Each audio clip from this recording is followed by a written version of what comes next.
কালকে রাত প্রায় 12টা, সোনাপুরের থেকে ভিতরে, সোনাপুর।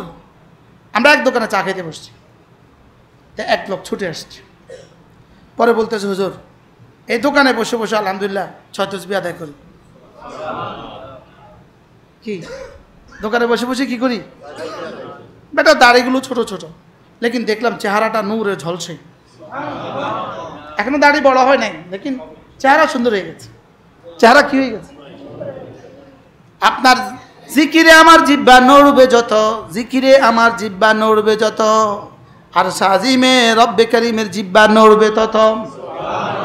ফাযকুরুনি আযকুরুকুম, আমাকে নিয়ে তোমার জিহ্বা নড়বে যত, তোমাকে নিয়ে আমার জিহ্বা নড়বে তত। তরজমা হয়েছে নি ভাইয়া? হ্যাঁ, ফাযকুরুনি, আমাকে নিয়ে জিকির করবে যত, আযকুরুকুম, তোমাকে নিয়ে জিকির করব তত।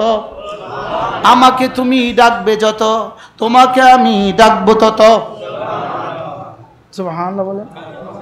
আমাকে তুমি ডাকবে যত, তোমাকে আমি ডাকবো তত। বাকি তুমি ডাকবা আমাকে আমার নাম ধরে, আমি তোমাকে ডাকবো তোমাকে রহমত দিয়ে। ফাযকুরুনি বিতাআতি আযকুরকুম বিরহমাতি, তুমি আমাকে আমার ইবাদত দিয়ে ডাকবে, আমি তোমাকে তো আমার রহমত দিয়ে ঢেকে দিব। কি দোকানে বসে বসে পেলেন কি জীবনভর? এই দোকানে বসে বসে বসে বসে, দোকানের বাইরে বারান্দায় বসে বসে, বারান্দা না বাইরে কি কয় রে, জাফের তলে বসে বসে পেলেন কি? জিকিরওয়ালারা তাসবিহ দিয়ে দিয়ে পেল কি? দোকানের জাফের নিচে বসে বসে এলো কত গেল কত, আর তাসবিহওয়ালাদের এলো কত গেল কত। এদের গেল কত এলো কত, আপনাদের গেল কত এলো কত। না উল্টায় বলতে হবে, আপনাদের এলো কত গেল কত, আর জিকিরওয়ালাদের গেল কত এলো কত। বুঝে নাই কথা? কি বুঝছেন কন? কি কইছি কন? জিকিরওয়ালাদের যায় নাই কোনো কিছু, এসেছে অনেক কিছু। আর যারা দোকানের বাইরে বসে বসে বসে বসে বসে বসে বসে বসে বসে বসে 60 বছর লাগাই দিল, এদের এলো কত গেল কত। হ্যাঁ হ্যাঁ, গেছে সব, আসছে কত। আর জিকিরওয়ালাদের আসছে কত গেছে কত। হারুন সাহেব হুজুর দোকানের চাপের নিচে বসে জীবনে কতবার, কতবার? হ্যাঁ কি আমার আব্বা বসে কতবার? কি আমরা ছোটবেলায় বসি কতবার? দোকানে বইলে আব্বা আবার দোকানে বইতো। হ্যাঁ কি আবার দোকানে বইতো কি ভাই? আব্বা কি করতো জানেন? আব্বা যায় এদিকে হাঁটতে আসতো সকালবেলা, পুকুরের এপার থেকে আব্বা আস্তে আস্তে হাঁটতো যেন জুতার আওয়াজ না শোনা যায়, কারণ জুতার আওয়াজ শুনলে তো আমরা অ্যাটেনশন প্লিজ। বাস হায় রে কি পড়ান, পড়াইছে রে জীবনে রে, পড়াইছে না পড়াইছে না বলে। এই জন্য জিকির করবো যত, বলেন জিকির করবো যত, রহমত আসবে তত।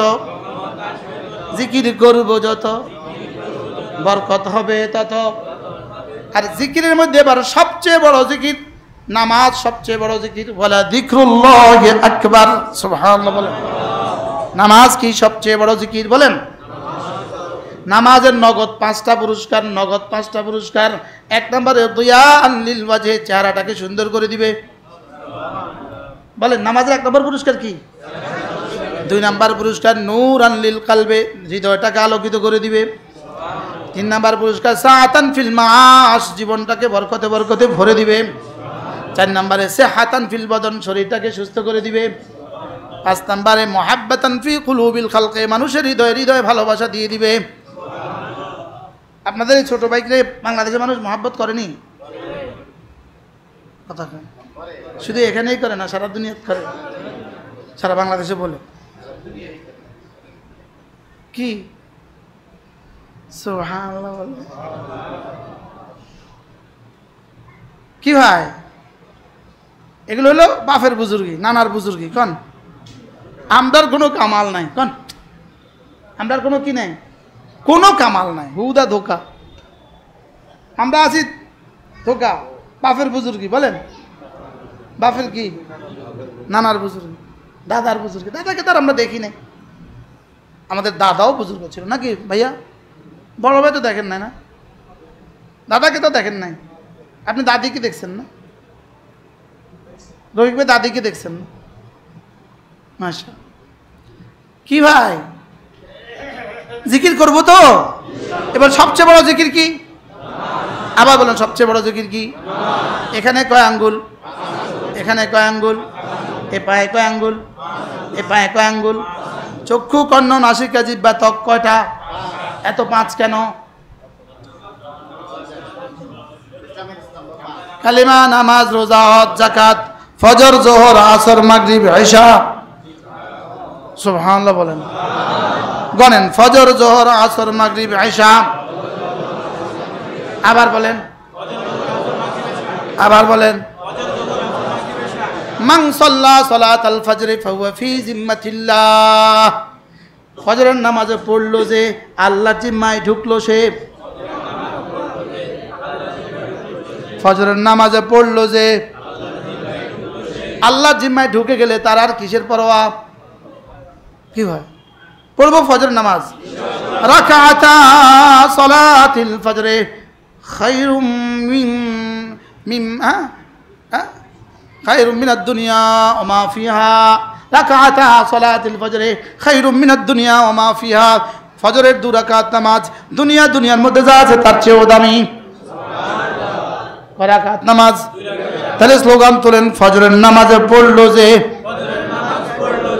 আল্লাহর জিম্মায় ঢুকলো সে। আচ্ছা, যে আল্লাহর জিম্মায় ঢুকলো তার অভাব কিসের? সুবহানাল্লাহ কোন। এমপি সাহেবের জিম্মায় কেউ থাকে তো তার বুঝি পেটে বুক লাগে কেন? তার বুঝি ভাতের অভাব হয়? আরে কথা কয় না। মন্ত্রীর জিম্মায় আছে তার ভাতের অভাব হয় না? কথা কয় না। এবার আর শাহজির মালিকের জিম্মায় আছে তার বুঝি ভাতের অভাব হয়? হ্যাঁ, আমগো বাড়ির এখান দিয়া ওই যে সুলাইমানের ভাই, সুলাইমান মামা দপ্তরি, লোকমান আছে না, লোকমান যাইতেছে। আরে তো লোকমানে কইতেছে কত বিল্ডিং রে হইতে আছে, কোন বিল্ডিং হইতেছে নি? এর লোকমান শুনে যে কি আব্বা কয়, এর লোকমান কি কত বিল্ডিং হইতে আছে, কত বিল্ডিং হয়েছে। আব্বা কয় ছোটবেলা কি কইতো রে, আরে এত হলান খাবো কতন।